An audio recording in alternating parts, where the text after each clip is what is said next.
Une femme se déguise en laveuse de voiture. Elle vient essuyer le pare-brise du véhicule de transport de fonds. La brosse dissimulait un équipement de numérisation. La femme scannait discrètement le numéro d'identification du châssis. Les escortes ignorantes prennent l'argent pour chasser les femmes.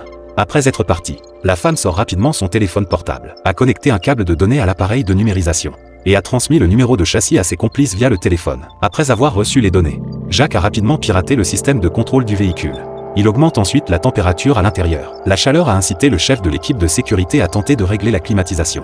Mais le système était désormais hors de leur contrôle. Ils décident donc de changer de véhicule. D'abord, ils font descendre leurs collègues pour veiller à la sécurité. Après s'être assuré que tout était sûr, le chef s'est préparé à sortir avec les diamants. Mais il s'aperçoit qu'il ne peut pas ouvrir la porte, quoi qu'il fasse. Ensuite, le véhicule démarre automatiquement. C'est en fait Jacques qui contrôle le véhicule à distance. Le chef saisit fermement le volant pour tenter de prendre le contrôle. Mais cela ne sert à rien. Le véhicule est complètement sous le contrôle de Jacques. À ce moment-là, la police envoie 2 voitures pour tenter de l'intercepter. Les coussins gonflables de sécurité se déploient tous. Mais le véhicule ne ralentit pas du tout pour se débarrasser de la police. Lorsqu'il entre sous un pont où la lumière est mauvaise, Jacques contrôle rapidement le véhicule pour effectuer un virage de 180 degrés en dérapant. En un instant, le véhicule s'arrête devant l'entrée d'un entrepôt. Le chef pense que le véhicule s'est arrêté en sécurité. Soudain, un camion lourd apparaît et pousse le véhicule à l'intérieur de l'entrepôt. Puis la porte se ferme rapidement. Jacques utilise une lumière vive pour empêcher le chef de voir. Le chef tire dans la direction de la lumière vive, mais le pare-brise est antibalistique. Jacques a alors diffusé une musique assourdissante. Puis il ouvre le capot du véhicule, rebrancher le tuyau d'échappement et injecte du gaz toxique à l'intérieur du véhicule. Les vapeurs toxiques se sont infiltrées par les bouches d'aération. Le chef de la police a essayé de bloquer les évents avec ses mains, mais cela ne fonctionne pas. Le gaz toxique entre continuellement dans le véhicule.